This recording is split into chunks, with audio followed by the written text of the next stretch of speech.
وہ دونوں بہادر تھے، صابر تھے، جنگی صلاحیتوں سے مالا مال تھے، لیکن ایک جنگجو کی تلوار ظلم اور بے رحمی کا پرچار کرتی اور دنیا میں اپنی دھاک بٹھانے کے مقصد کے لیے استعمال ہوتی تو دوسرے عظیم جنگجو کا واحد مقصد رضائے الہی کا حصول تھا۔ دونوں آمنے سامنے آئے اور حق باطل سے ٹکرایا۔ آج کی ویڈیو میں ہم منگول کمانڈر نویان اور ارطغرل غازی کے درمیان ہونے والی 3 بڑی اور خطرناک لڑائیوں کا ذکر کریں گے۔ تو چلیے شروع کرتے ہیں اپنا آج کا کاؤنٹ ڈاؤن۔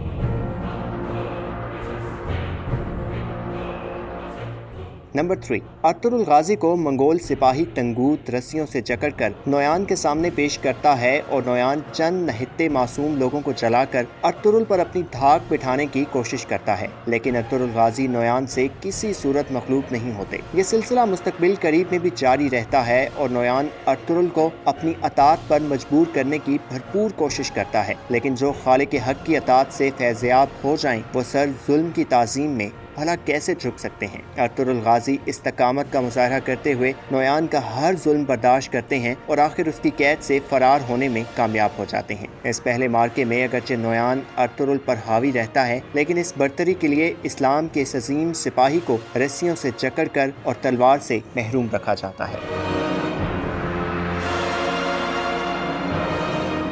نمبر 2، اس مقابلے میں نویان اور ارطغرل کا سامنا برابری پر ہوتا ہے۔ دونوں جنگجو اپنی اپنی تلواریں ہاتھ میں تھامے ایک دوسرے کے سامنے آتے ہیں اور اس بار ارطغرل غازی منگول سپہ سالار کو زیر کرنے میں کامیاب ہو جاتے ہیں۔ اس کے بعد نویان کو سادتین کوپیک کی سازشیں بے نقاب کرنے کے لیے قیدی بنا کر ارطغرل ساتھ لے جاتے ہیں اور نویان کے ہاتھ میں بھی کیل پیوست کر کے اپنے اوپر کیے گئے ظلم کا بدلہ لیتے ہیں۔ اگلے روز سادتین کے حکم پر جب ارطغرل کے بھائی سنگرتکن حلیمہ سلطان کے بھائی یگت کو ریاست سے مبینہ بغاوت کی آڑ میں قتل کرنے آتے ہیں تو اس مدبھیڑ سے فائدہ اٹھا کر نویان خود کو رسیوں سے آزاد کروانے میں کامیاب ہو جاتا ہے اور ایک بار پھر ارطغرل کے سامنے آتا ہے۔ دونوں میں اس بار بھی زبردست لڑائی ہوتی ہے اور آخر حق کی جیت ہوتی ہے اور ارطغرل نویان کو اس بار بھی زیر کرنے میں کامیاب ہو جاتے ہیں۔ بظاہر ارطغرل کو یہی لگتا ہے کہ نویان جہنم واصل ہو چکا، لیکن اس شیطان کی واپسی ہوتی ہے۔